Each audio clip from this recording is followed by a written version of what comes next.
स्वागत है दोस्तों, बीएचयू रीजनिंग पार्ट में अपना वापस आते हैं। आज अपना जो टॉपिक पढ़ेंगे अपन पढ़ेंगे कैलेंडर के बारे में। आप अपनी आम जिंदगी में कैलेंडर रोज देखते हैं, कौन सा दिन है, कौन सा साल है, कब कौन सा आने वाले टाइम में जो भी है, हर दिन आपका कैलेंडर से काम पड़ता है और बीएचयू में ये पोर्शन बहुत ज़्यादा इंपॉर्टेंट है। अब सवाल है कि इस टॉपिक को पढ़ना जरूरी क्यों है, तो मैं आपको बताता हूँ। 2019, 18, 17, 16, 15 हर साल यहाँ से एक क्वेश्चन तो कम से कम कैलेंडर से पूछा गया है। इसलिए कैलेंडर को टॉपिक को पढ़ना बहुत ज़्यादा जरूरी है, क्योंकि एक साल आप मान के चलिए कि एक क्वेश्चन यहाँ से आता ही आता है। अब बात आती है कि हम कैलेंडर के जो टॉपिक है इसको कितने भागों में बांट करें। तो बेटा अपन 8 बार जो भी कैलेंडर का टॉपिक है उसको अपन ने 6 पार्ट में डिवाइड किया। 6 पार्ट में जो पहला पार्ट है वो है आपका जो इंग्लिश कैलेंडर, जिसके बारे में आप जानते हो, जैसे जनवरी, फरवरी, मार्च, अप्रैल, मई, जून, जुलाई, अगस्त, सितंबर, अक्टूबर, नवंबर, दिसंबर। लेकिन जो हिंदी कैलेंडर है, जहाँ से इस पर क्वेश्चन आया था बीएचयू 2017 में, इसके बारे में जैसे आपने आम भाषा में सुना होगा, चैत्र, वैशाख, ये कौन कौन से महीने, कब ये साल चालू होती है, ध्यान रखना। इसमें भी बहुत बड़ा कंसेप्ट है जो अपना आपको मेन टॉपिक आया तो बताऊंगा। तो आपको बेसिक जानकारी पता होनी चाहिए। इंग्लिश जो कैलेंडर अपन जो देखते हैं आम जिंदगी में, जो हिंदी कैलेंडर है जो मार्च से स्टार्ट होता है, उसके बारे में बेसिक जानकारी जो बीएचयू 2017 में जहाँ से क्वेश्चन पूछा गया था। स्टेप 2 में अपन बात करेंगे कि जनरल एक जो नॉर्मल ईयर, एक जो लीप ईयर होती है, जो लीप ईयर हर 4 साल से आती है उसके बारे में, और एक शताब्दी जो 100 साल से एक शताब्दी बनती है उसके बारे में कंसेप्ट और कुछ फैक्ट है जिनके बारे में आपको पता होना चाहिए।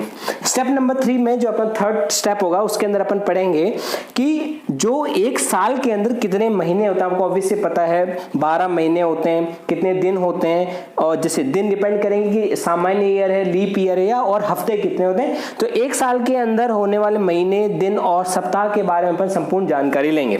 स्टेप नंबर 4 में अपन पढ़ेंगे ऑड डे। ये आपने नहीं सुना होगा, ये ध्यान रखना, जितने भी आपके कंसेप्ट होंगे, मतलब जो कैलेंडर के जो क्वेश्चन सॉल्व होंगे वो ध्यान रखना। अगर आपको ये वाला पोर्शन कंप्लीट है तभी ध्यान रखना ये क्लियर होगा। तो सबसे ज्यादा इंपॉर्टेंट अगर मैं टॉपिक की बात करूं तो अपना स्टेप नंबर 4 होगा, जिसमें अपन ऑड डे या विषम डे के बारे में पढ़ेंगे, कैसे कैलकुलेट करते हैं, होता क्या है, उसके बारे में मेन टॉपिक आने पे ही आपको बताऊंगा। स्टेप नंबर 5 में आपको जनरल फैक्ट्स और रूल्स हैं जिनको आपको रटना है, मतलब आपको याद रखना है। अगर आपको क्वेश्चन सॉल्व करना तो जनरल फैक्ट्स को आपको याद रखेंगे, तभी ध्यान रखना वो क्वेश्चन सॉल्व होंगे। तो आपको ये फैक्ट्स और रूल्स के बारे में आपको जानकारी दूंगा। और लास्ट में अपन आएंगे जिसमें अपन क्वेश्चन कितने प्रकार के कैलेंडर में किस किस प्रकार के क्वेश्चन बनते हैं इनकी जानकारी दूंगा, और उनके बेस्ड क्वेश्चन प्रैक्टिस और बीएचयू में जो क्वेश्चन आए हुए हैं उनके बारे में अपन पूरा का पूरा ध्यान से। तो पूरा टॉपिक समझने के लिए वीडियो का अंतिम तक, जो अंतिम पोर्शन वहां तक देखना है, बीच में आपको स्किप नहीं करना, नहीं तो कंसेप्ट समझ अगर आपने नहीं समझा तो आगे क्वेश्चन सॉल्व करने में आपको दिक्कत आएगी। ठीक, तो दोस्तों ये स्टेप नंबर 1 जहां पे अपन पता करेंगे हिंदी कैलेंडर, जिसको ध्यान रखना कहते हैं शक संवत पंचांग भी बोलते हैं, जहां से बीएचयू 2017 में क्वेश्चन आया था। तो आपको बेटा इंग्लिश कैलेंडर के बारे में बेसिक जानकारी पता है कि फर्स्ट मंथ जो कौन सा होता है जनवरी होता है, लास्ट कौन सा होता है दिसंबर। तो आपसे पूछे इंग्लिश कैलेंडर के अकॉर्डिंग थर्ड मंथ कौन सा होगा, तो ऑब्वियसली आपको पता है मार्च है, फिफ्थ कौन सा होगा मई है, क्योंकि आप बचपन से इसको पढ़ते आ रहे हैं। लेकिन दिक्कत कहाँ आती है, वो आती है हिंदी पंचांग। तो हिंदी पंचांग में जो हिंदी का जो कैलेंडर है उसके अंदर सबसे पहले बेसिक कंसेप्ट जो गलती होती है वो तो ध्यान में होता है, जिसे एक्सीडेंट जोन बोलता हूं जिसे मैं, कि पहली बात तो ये ध्यान रखना कि जो हिंदी का जो कैलेंडर है वो जनवरी से स्टार्ट नहीं होता है। उसका जो पहला महीना होता है वो मार्च का महीना होता है, मतलब मार्च मतलब जिसका फर्स्ट जो माह होता है वो स्टार्ट होता है चैत्र से, और अंतिम जो माह होता है वो कौन सा होता है बेटा, फागुन होता है। तो सबसे पहली बात तो ये जानकारी। अब आपको ये याद करना है कि जैसे अब इसमें तो अगर कंसेप्ट बात करें तो बहुत है कि मार्च अप्रैल दोनों महीने आते हैं कि कृष्ण पक्ष शुक्ल पक्ष का कंसेप्ट होता है, लेकिन आपको इतना ध्यान में नहीं रखना है। आपको जितना मैं जैसे इंग्लिश कैलेंडर के साथ जो कंपैरिजन दिखाया उसके अकॉर्डिंग याद रखना है कि मार्च को जो महीना होता है चैत्र बोलते हैं, अप्रैल को वैशाख बोलते हैं, मई को ज्येष्ठ बोलते हैं, जून को आषाढ़, जुलाई को श्रावण या सावन जो अपन सावन का महीना बोलते हैं ना आम भाषा में, अगस्त को अपन भाद्र पक्ष या भादो, सावन भादो अगर आपने देख सुना हो तो, सितंबर को आश्विन या अक्टूबर को जो दिवाली और कार्तिक, नवंबर माघशीर्ष, दिसंबर पौष, जगह जयपुर के साइड में पौष बड़े बनते हैं इस महीने में, जनवरी में माघ, और फरवरी का जो है वो महीना होता है उसे बोलते हैं फागुन। अब बात करते हैं बीएचयू 2017 का क्वेश्चन था, उन्होंने ये पूछा था कि शक संवत पंचांग के अनुसार तीसरा वर्ष का तीसरा महीना कौन सा होगा? अब बच्चों ने क्या दिमाग लगाया, वर्ष का तीसरा महीना मतलब जनवरी, फरवरी, मार्च। मार्च का मतलब कौन सा? चैत्र। और वो क्वेश्चन क्या कर दिए? गलत कर दिए। अब ध्यान क्या देना था, पूछा था हिंदी, जो आपका शक संवत पंचांग के अनुसार तीसरा महीना कौन सा है? शक संवत पंचांग के अनुसार आपका तीसरा महीना होता है मार्च, अप्रैल और मई। मई का मतलब होता है ज्येष्ठ। तो BHU 2017 का ये जो क्वेश्चन था, इसका आंसर क्या गया था? इसका आंसर गया था ज्येष्ठ। जो आंसर था ये गया था BHU 2017 में पूछा गया था कि शक संवत पंचांग के अनुसार मई का जो महीना होता है, ज्येष्ठ जो होता है, वो तीसरा महीना होता है, ना कि मार्च। समझ आ गया बेटा? तो ये खासकर अगर आपको याद भी नहीं रहता तो आप इसकी ट्रिक बना सकते हो कोई भी। जैसे मैं नॉर्मल, मेरी ट्रिक है 6 महीनों में डिवाइड कर रखा है मैंने। जैसे क्या बोल सकते हैं, मैं आपको अभी आपको नीचे दिख जाएगा क्या ट्रिक है। चेतना की बैसाखी से जेठ ने बड़ी आशा से सावन और भादो देखा, 6 महीने की होगी। फिर अपन अगले महीने की ले सकते हैं। अश्विन और कार्तिक ने मार्ग पे पौष माह में फागुन देखा। वापस, अश्विन और कार्तिक ने मार्ग पे पौष माह में फागुन देखा।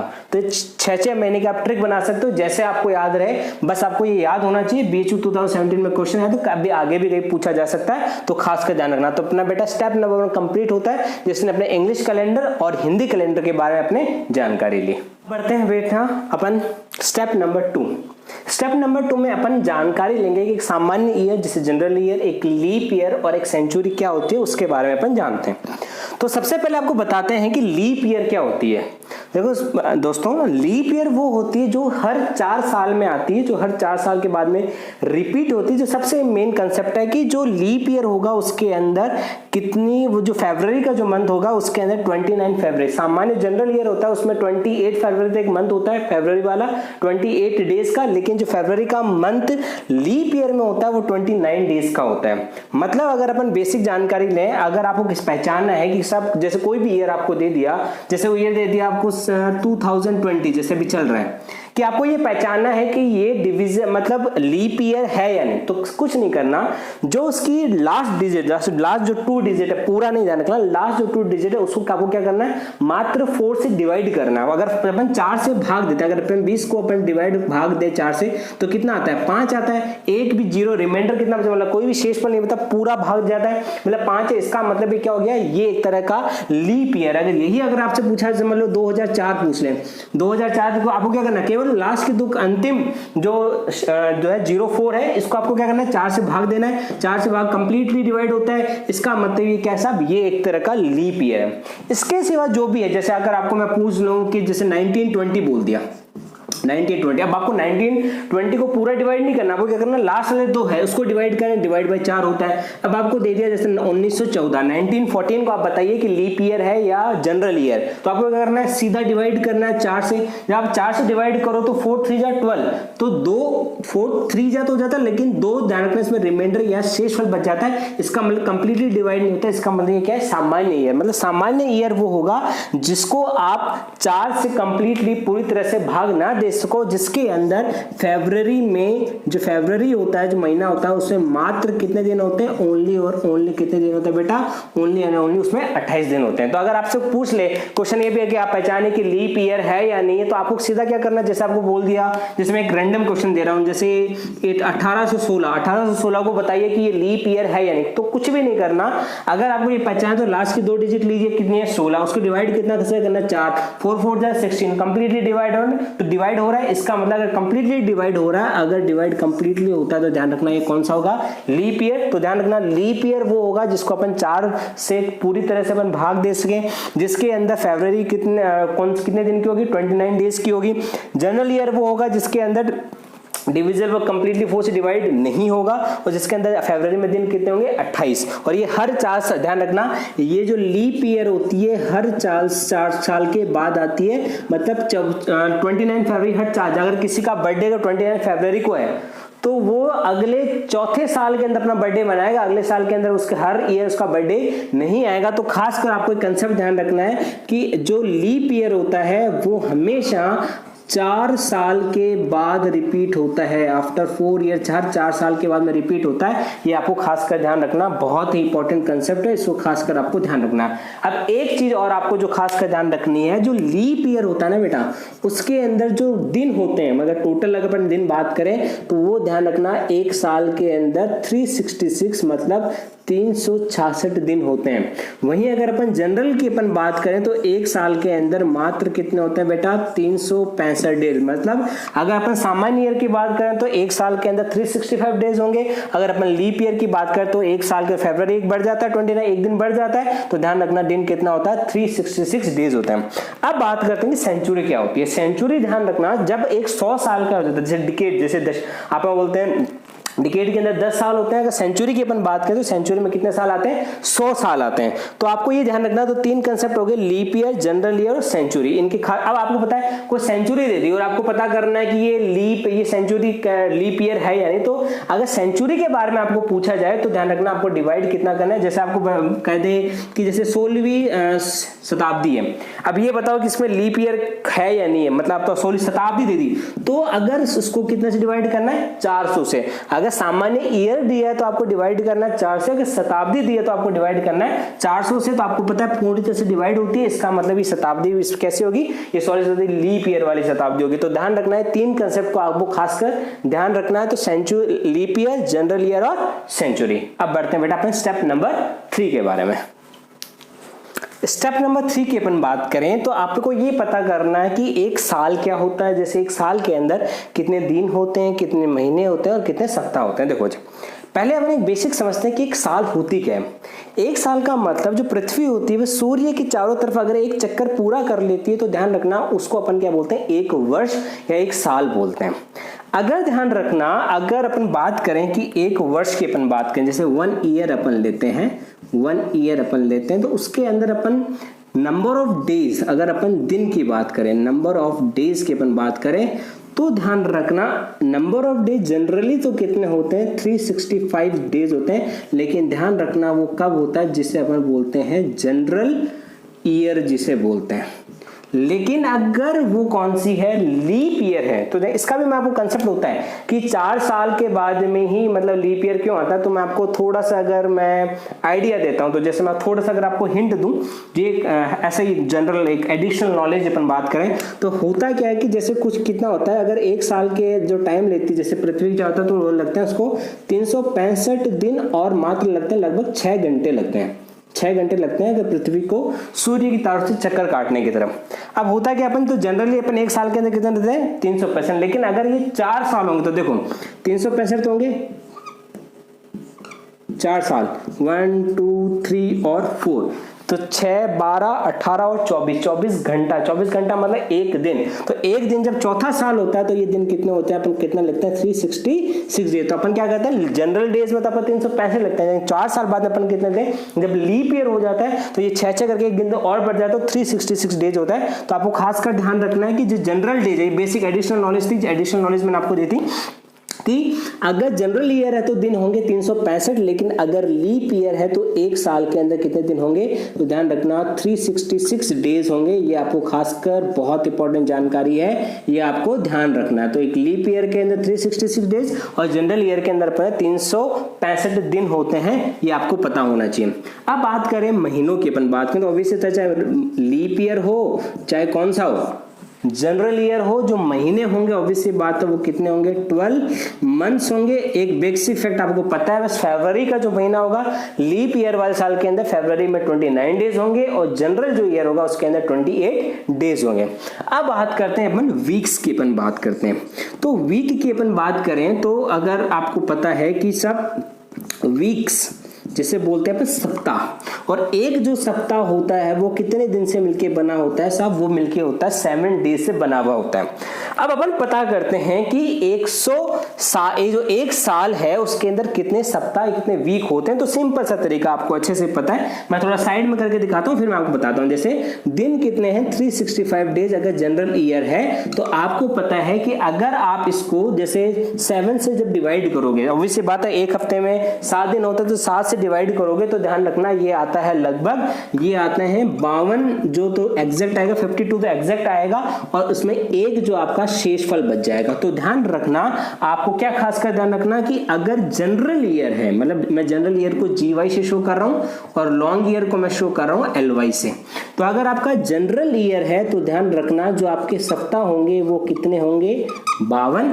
लेकिन अगर आपका कौन सा है, अगर आपका लीप ईयर है तो ध्यान रखना तब भी सप्ताह कितने होंगे 52 होंगे, 52 वीक्स होंगे। तो फर्क आया, लेकिन ध्यान रखना एक बेसिक जो फंडामेंटल अभी आपको लर्न करना है कि साहब अगर जनरल ईयर के अंदर जो एक दिन, मतलब जैसे अपन बोलते हैं 52 से 360 तो एक दिन एक्स्ट्रा आता है और अगर ये 366 होता तो एक दिन कितने आएंगे 2 दिन एक्स्ट्रा आएंगे। आपको खास कर ध्यान रखना है कि साहब एक सप्ताह के बाद जो हमारे पास एक 1 डे और यहाँ पे ध्यान रखना लीप ईयर के अंदर 2 डे ध्यान रखना एक्स्ट्रा बोलते हैं, जिन्हें ही अपन क्या बोलते हैं, जिनको अपन बोलते हैं ऑड डे या जिसे अपन बोलते हैं विषम दिन। तो अगला जो अपना कंसेप्ट है स्टेप नंबर 4 जो सबसे इंपॉर्टेंट है वो ही होगा विषम ईयर। बस अभी आपको यहाँ पे क्या ध्यान रखना है कि साहब जनरल ईयर के अंदर ध्यान रखना कितना विषम दिन होता है, ऑड डे होता है, एक होता है। और लीप ईयर की मैं बात करूं तो लीप ईयर में जनरल मतलब ऑड डे कितने होते हैं 2। तो ये ध्यान रखना कंसेप्ट आपको याद रखना है, बहुत अच्छे से आपको पता होना चाहिए कि एक साल में 365 दिन, लीप ईयर में 366 दिन, एक साल में 12 महीने और सप्ताह की बात करूं तो 52 सप्ताह जैसे 52 वीक होते हैं। लेकिन अगर ऑड डे की बात करूं जनरल ईयर में एक ऑड डे होता है और लॉन्ग ईयर के अंदर 2 ऑड डे। अब ये ऑड डे क्या बला आ गई, जो सबसे इंपॉर्टेंट मैं बार बार कह रहा हूं कि सबसे महत्वपूर्ण चीज है वही क्या है ऑड डे है। तो अगला जो अपन टॉपिक, अगला जो अपन स्टेप बढ़ रहे हैं वो मैं पूरा का पूरा वो कंसेप्ट बताऊंगा कि ऑड डे और ऑड डे की सहायता से आप कैसे क्वेश्चन सॉल्व करेंगे। देखो दोस्तों ये है स्टेप नंबर 4 जिसे मैं बार बार कह रहा हूं कि बहुत बहुत इंपॉर्टेंट है, कंसेप्ट ऑफ ऑड डेज या जिसे अपन क्या बोलते हैं हिंदी में, जिसे अपन बोलते हैं विषम दिन। अब ये क्या है, इसको अपन कैसे काम लेके अपन आगे वाले क्वेश्चन करेंगे वो अपन जिसके बारे में बात करेंगे बहुत ज्यादा इंपॉर्टेंट है, देखिएगा। तो जैसे पहले आप अपन बात करते हैं कि किसी भी जैसे एक साल जनरल ईयर में कितने विषम दिन होते हैं। अभी ये तो जब आपको फैक्चुअल डेटा है ये आपको याद रखना पड़ेगा, हाँ इसका कंसेप्ट है लेकिन आपको एक तरह से याद रखना पड़ेगा क्या क्या फैक्चुअल डेटा MTR है, मुझे तो रटना है इस बारे में, मतलब ये पूरा फैक्ट है आपको याद रखना, तभी अगर आपको याद रहेगा तभी आगे आगे इसमें क्वेश्चन सॉल्व कर पाओगे।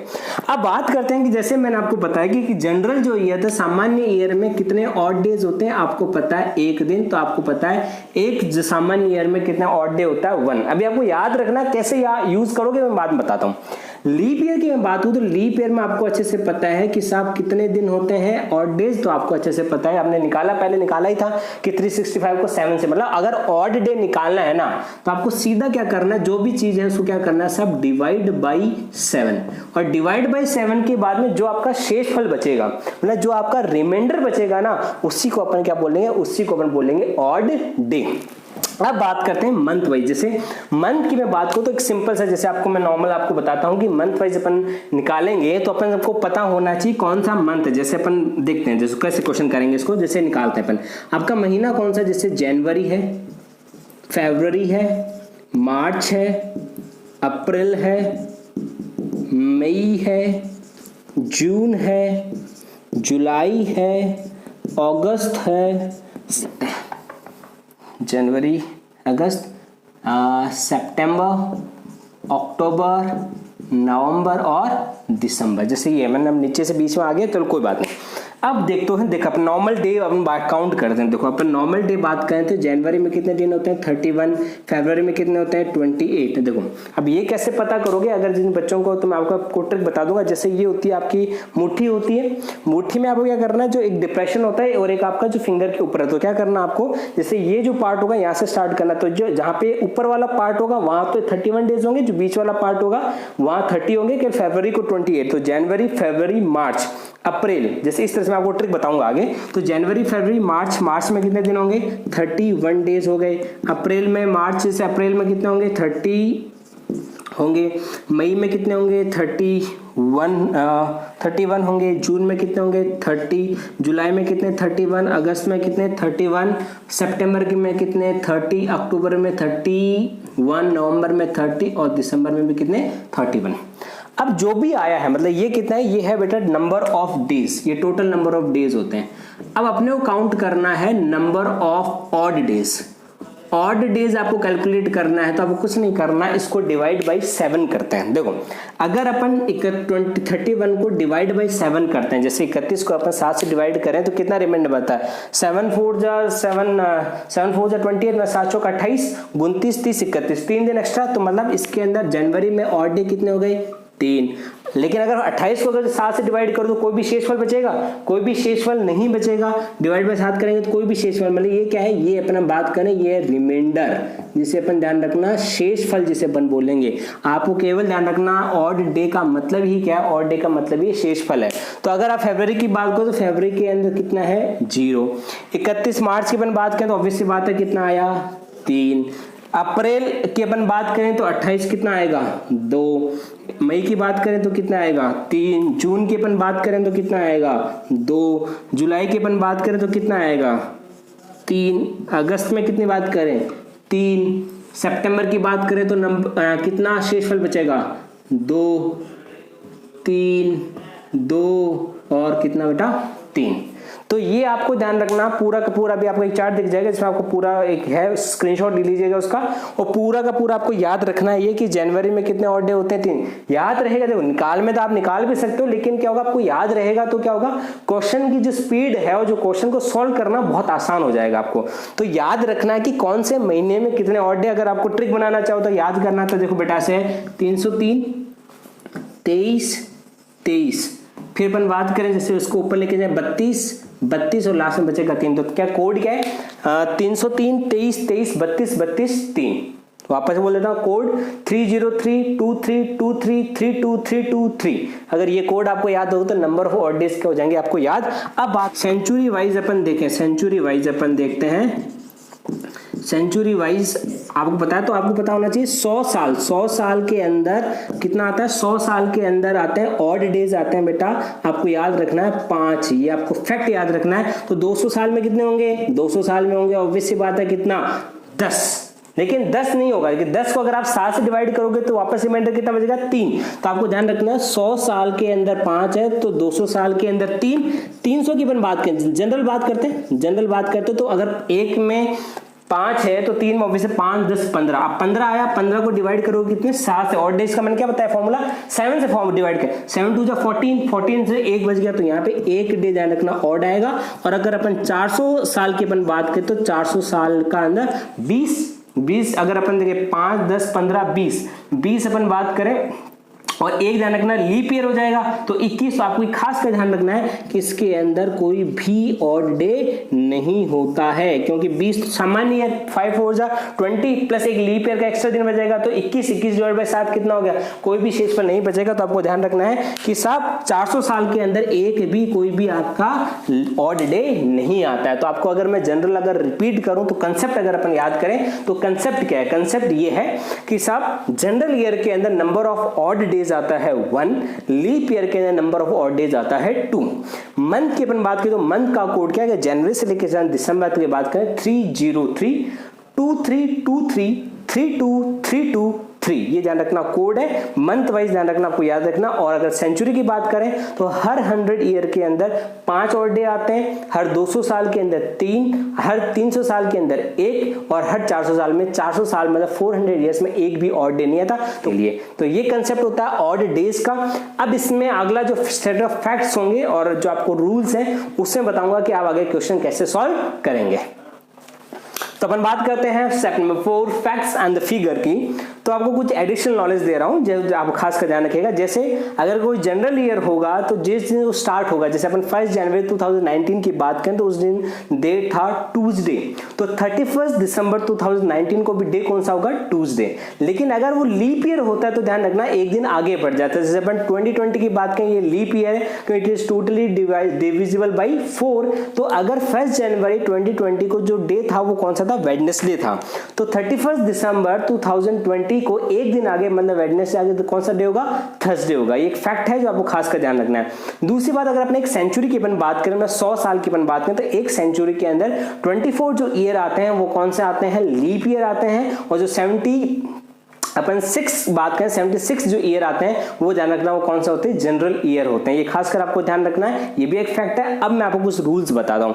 क्वेश्चन सॉल्व करने के लिए एक रूल है, जैसे आपको खासकर ध्यान रखना है। जैसे आपको जो जनरल क्वेश्चन आते हैं वो कौन कौन से किस प्रकार के क्वेश्चन आते हैं वो आपको मैं बता देता हूँ। जैसे बोल दिया कि साहब आज, जैसे आज बोल दिया कि आज, जैसे आज टुडे, आज का दिन जो भी है, जैसे मैं मान के चल लेता हूँ आज संडे है, जैसे ऑब्वियस सी बात है आज क्या है, संडे है। और डे मान लो, जैसे अपन मान लेते हैं कि समझ लो आज है, जनरल मान के चल रहा हूँ, कोई भी डेट में मान लो, जैसे आज 24 अगस्त है।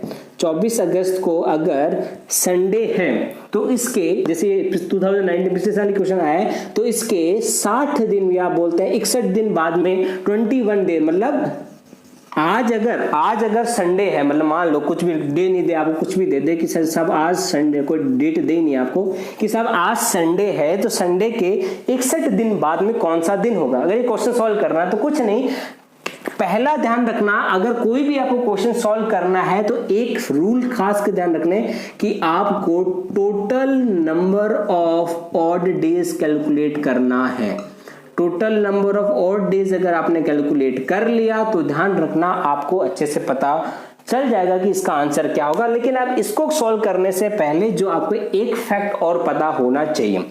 एक फैक्ट क्या है जो मैं आपको बताना चाहता हूं, वो फैक्ट ये है कि अपन मान के चल रहे, ध्यान रखना, ये आपको अज्यूम करना है कि जो आपका पहला दिन होगा वो कौन सा होगा, पहला दिन होगा आपका मंडे। सेकंड डे होगा वो कौन सा, यहां रखना, ध्यान रखना, वो आपको पता है ट्यूसडे होता है। थर्ड कौन सा होगा, वेडनेसडे। फोर्थ कौन सा होगा, थर्सडे। फिफ्थ कौन सा होगा आपका, फ्राइडे। सिक्स्थ कौन सा होगा आपका, सैटरडे। और जिसे ध्यान रखना 0 या 7, जिसे मैं बोलता हूं, या तो 0 बोल दो या 7 बोल दो, ये ध्यान रखना कौन सा होगा, ये होगा आपका संडे।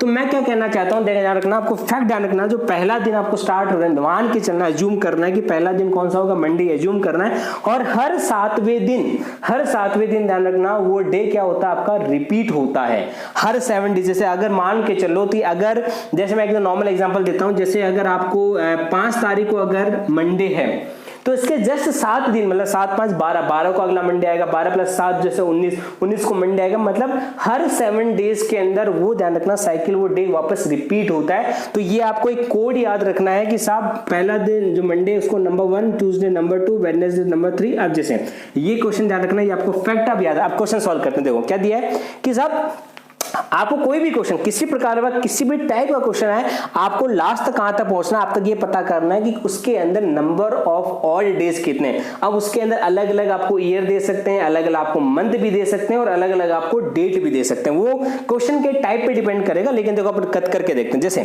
संडे है, संडे को ऑब्वियस सी बात है संडे है तो संडे के 61 दिन बाद में 61 डेज बाद आपको पता करना है। तो ऑब्वियस सी बात है, तो अपन कुछ नहीं करना, 61 डेज है, इसको डिवाइड करना, किसको करना है, आपको 7 से डिवाइड करना है।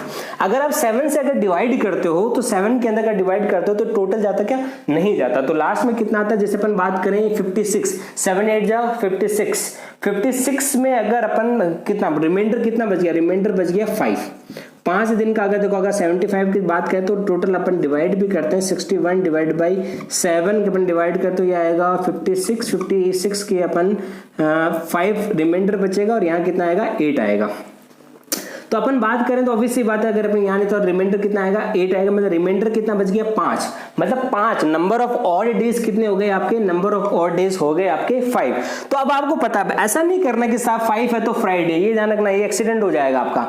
अब आपको पता है संडे तो था, अब संडे में आपको कितने दिन एक्स्ट्रा ऐड करने, 5। तो अपन ऐड करते हैं, अगर 7 दिन होते तो वापस संडे आ जाता, तो 5 दिन होंगे तो 2 कम कर दो, फ्राइडे। अगर नहीं करना चाहते तो काउंट करके देखते हैं, संडे के बाद 5 दिन अपन काउंट करते हैं, संडे के बाद मंडे, ट्यूसडे, वेडनेसडे, थर्सडे और फ्राइडे। तो ऑब्वियस सी बात है कि संडे के 61 डेज बाद में जो डे आएगा वो कौन सा आएगा, वो आएगा आपका फ्राइडे। चलो और अपन क्वेश्चन करते हैं। क्वेश्चन अपन और करते हैं। चलो क्वेश्चन और भी मैं बना देता हूँ, ध्यान देखो आपको याद आना, क्वेश्चन करने से पहले ये फैक्ट आपको याद होना चाहिए। तो आपको एक बेसिक रूल याद करना है। बेसिक रूल ये याद करना, ध्यान रखना कि जो सबसे फंडामेंटल रूल है जो कभी चेंज नहीं होगा, वो ध्यान रखना वो क्या है, टोटल आपको कैलकुलेट क्या करना है, नंबर ऑफ ओड डेज आप पता लगा लो। जैसे मैं बताता हूँ, मान लो कि आज ट्यूसडे, मान लिया आज ट्यूसडे है, के पता करो कि 49 डेज बाद में आप पता करो कौन सा दिन होगा। क्या करना है, 49 को किससे डिवाइड करना है, 49 को डिवाइड करना 7 से, क्या कोई रिमाइंडर बचेगा, 7 से 49 रिमाइंडर बचेगा 0। इसका मतलब अगले, इसका मतलब कोई भी 0 आया, इसका मतलब वही डे रिपीट होगा। मतलब संडे अगर 7 दिन के बाद में, तो 7 दिन के बाद में वही रिपीट डे होगा। इसका मतलब अगर ट्यूसडे है तो 49 डेज बाद में भी ध्यान रखना क्या आएगा, 49 डेज बाद में भी आपको याद रखना है कि क्या आएगा, ट्यूसडे ही आएगा, क्योंकि कोई भी रिमाइंडर नहीं रहा है। रिमाइंडर नहीं मतलब कोई भी डे ऐड नहीं होगा, तो ट्यूसडे है तो क्या आएगा बेटा, ट्यूसडे। जैसे वापस दे दे आपको, समझ लो आज फ्राइडे है, मान लो फ्राइडे है, और फ्राइडे के आपके मान लो कि आपको बता दें कि साहब 15 डेज बाद में बताओ कौन सा दिन होगा। आपको कुछ नहीं करना, ऑड डे निकालना है, सीधा rule number of odd day, विषम दिन निकालने क्या करना है, विषम दिन निकालने के लिए फॉर्मूला क्या है, डिवाइड बाय 7 करो, 7 2 जा 14, 7 दूनी 14, 14 में से एक बच गया, एक ऑड डे मतलब एक दिन एक्स्ट्रा निकल गया। अब क्या करना है, इसको टूज फ्राइडे, फ्राइडे में एक दिन ऐड कर दो, कौन सा आएगा, फ्राइडे का कौन सा, सैटरडे। तो आंसर विल बी क्या होगा, answer will be Saturday, Saturday, Saturday, Saturday.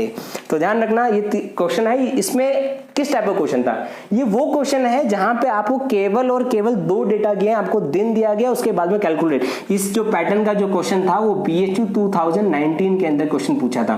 तो BHU का क्वेश्चन अगर मुझे याद है, जहां तक क्वेश्चन पूछा गया था कि साहब मंडे है, जैसे मंडे है तो मंडे के, जैसे नॉर्मल अगर क्वेश्चन करवाई देता आपको, BHU